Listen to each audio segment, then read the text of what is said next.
Hi guys and welcome. Today we're here in the town of Lowestoft and we're looking at how it's become Deprived. This is the first episode in a 5-part series. We're looking up and down the coast of the UK and seeing how towns, which once were amazing, have become deprived, and we're looking at different aspects of it. Follow me on this episode.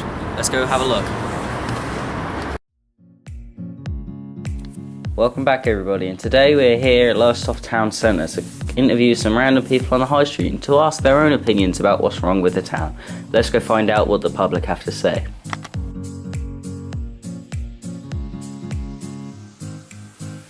Improve Lowestoft, that's a very good question. Better traffic with the flow of traffic, more car parking, reduce car parking rates, and maybe more events in the actual town centre, like markets, one-off events. Potholes in the roads need to be filled in, so the council needs to do more work on them. Right. Lowestoft needs a lot of improvement on the roads. It definitely needs dualling the A12, and the April Strait needs dualling, and we definitely need the extra new bridge, Galston and Lowestoft.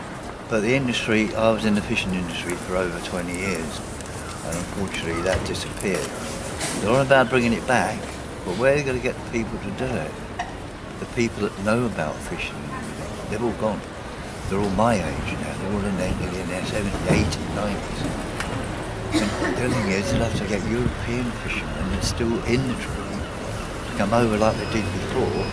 When we had the Dutch beamers, they had to teach us how to do the Dutch. So today we're here on our way to the council chambers to have a meeting with Sam Hubbard. He's the principal planner for Lowestoft and Waveney. This means he goes through all the planning applications for building sites and proposed plans. Let's have a look at what he's going to say, guys.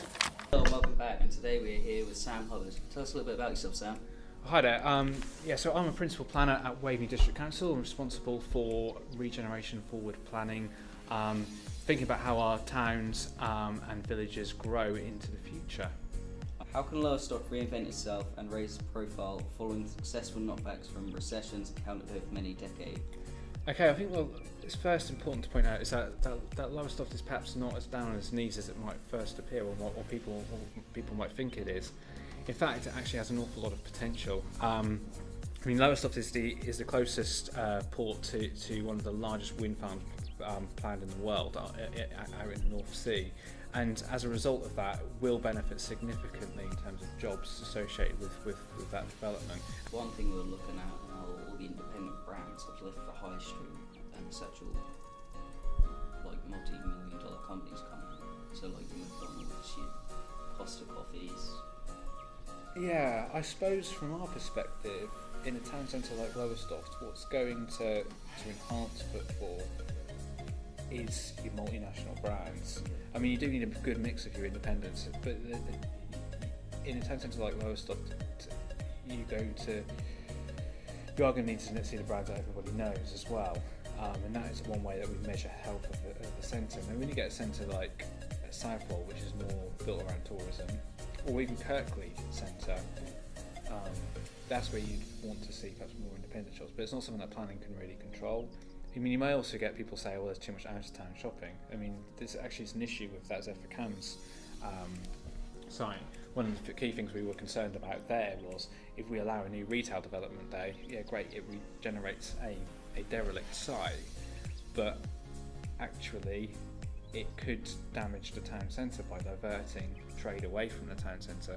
So we have to be very careful with that, and it's something we assess very carefully when we determine the application. And as a result of that, the sorts of goods that can be sold in those new shops on the Zephyr Cam site are restricted to bulkier goods. One final question. The former Battery Green multi-storey car park is currently being demolished as we film this. Have you got any comments on that? Okay, yeah, so it's actually owned by the council, and we're quite keen on seeing, making best use of that site to support the viability and the vitality of the town centre. So we're quite keen on what we call town centre uses being redeveloped on that site. So we've got a draft policy in our local plan at the moment, which says the site should be developed for either retail use, maybe in the form of a retail complex, but also we would like to see cafes, restaurants, and bars, and also the potential for a cinema. Those sorts of uses can really help support and increase the level of footfall in the town centre, so that's the key thing that we want to achieve from that site. So thank you for joining me here today, Sam, and it's brilliant seeing you, and the information you've given us will really help the community. Thank you very much. Thank you. Thank you everybody for watching this episode of Deprived Coastal Towns. Please join us next week because we're looking at the town of Southwold. Hope you guys enjoyed this episode. Follow us on our Facebook page, like us on Twitter. Thank you guys, and I'll see you next week.